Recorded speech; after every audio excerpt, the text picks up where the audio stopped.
Then said Solomon, The Lord hath said that he would dwell in the thick darkness,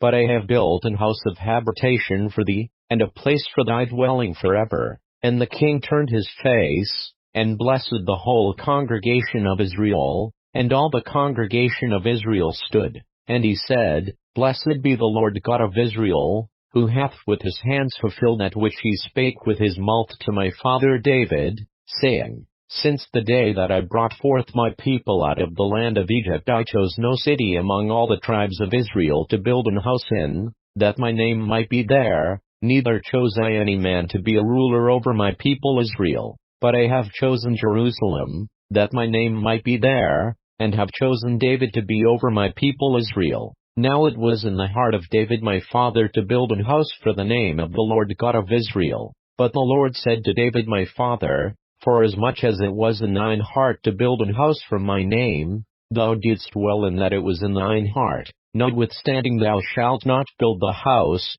but thy son which shall come forth out of thy loins, he shall build the house for my name. The Lord therefore hath performed his word that he hath spoken, for I am risen up in the room of David my father, and am set on the throne of Israel, as the Lord promised, and have built a house for the name of the Lord God of Israel. And in it have I put the ark, wherein is the covenant of the Lord, that he made with the children of Israel. And he stood before the altar of the Lord in the presence of all the congregation of Israel, and spread forth his hands. For Solomon had made a brazen scaffold, of 5 cubits long, and 5 cubits broad, and 3 cubits high, and had set it in the midst of the court, and upon it he stood, and kneeled down upon his knees before all the congregation of Israel, and spread forth his hands toward heaven, and said, O Lord God of Israel, there is no God like thee in the heaven, nor in the earth, which keepest covenant, and shewest mercy unto thy servants, that walk before thee with all their hearts. Thou which hast kept with thy servant David my father that which thou hast promised him, and spakest with thy mouth, and hast fulfilled it with thine hand, as it is this day. Now therefore, O Lord God of Israel, keep with thy servant David my father that which thou hast promised him, saying, There shall not fail thee a man in my sight to sit upon the throne of Israel, yet so that thy children take heed to their way to walk in my law, as thou hast walked before me. Now then, O Lord God of Israel, let thy word be verified, which thou hast spoken unto thy servant David. But will God in very deed dwell with men on the earth? Behold, heaven and the heaven of heavens cannot contain thee, how much less this house which I have built. Have respect therefore to the prayer of thy servant, and to his supplication, O Lord my God, to hearken unto the cry and the prayer which thy servant prayeth before thee, that thine eyes may be open upon this house day and night,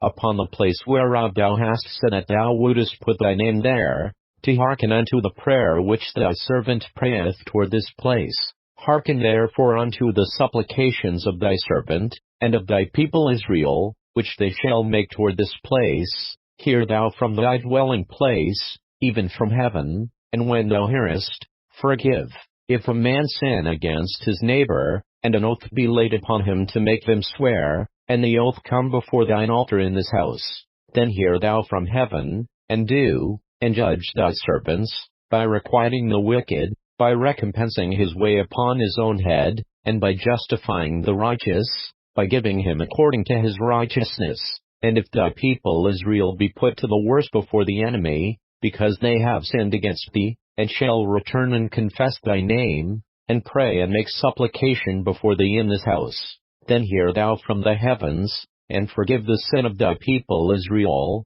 and bring them again unto the land which thou gavest to them and to their fathers. When the heaven is shut up, and there is no rain, because they have sinned against thee, yet if they pray toward this place, and confess thy name, and turn from their sin, when thou dost afflict them, then hear thou from heaven, and forgive the sin of thy servants, and of thy people Israel, when thou hast taught them a good way, wherein they should walk, and send rain upon thy land, which thou hast given unto thy people for an inheritance. If there be dearth in the land, if there be pestilence, if there be blasting, or mildew, locusts, or caterpillars, if their enemies besiege them in the cities of their land, whatsoever sword or whatsoever sickness there be, then what prayer or what supplication soever shall be made of any man, or of all thy people Israel, when every one shall know his own sore and his own grief, and shall spread forth his hands in this house, then hear thou from heaven thy dwelling place, and forgive, and render unto every man according unto all his ways, whose heart thou knowest, for thou only knowest the hearts of the children of men, that they may fear thee, to walk in thy ways, so long as they live in the land which thou gavest unto our fathers. Moreover concerning the stranger, which is not of thy people Israel, but is come from a far country for thy great name's sake, and thy mighty hand, and thy stretched out arm, if they come and pray in this house, then hear thou from the heavens, even from thy dwelling place, and do according to all that the stranger calleth to thee for, that all people of the earth may know thy name, and fear thee, as doth thy people Israel, and may know that this house which I have built is called by thy name. If thy people go out to war against their enemies by the way that thou shalt send them, and they pray unto thee toward the city which thou hast chosen, and the house which I have built for thy name,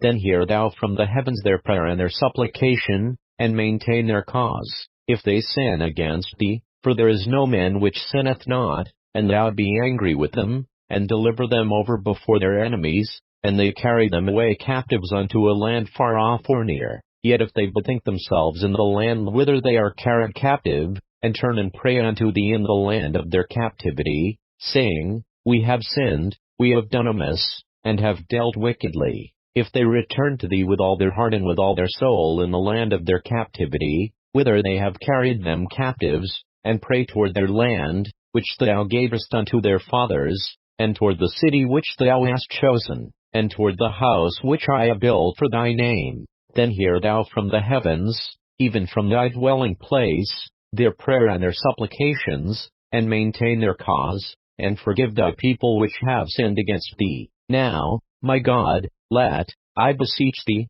thine eyes be open, and let thine ears be attent unto the prayer that is made in this place. Now therefore arise, O Lord God, into thy resting place, thou, and the ark of thy strength. Let thy priests, O Lord God, be clothed with salvation, and let thy saints rejoice in goodness. O Lord God, turn not away the face of thine anointed, remember the mercies of David thy servant,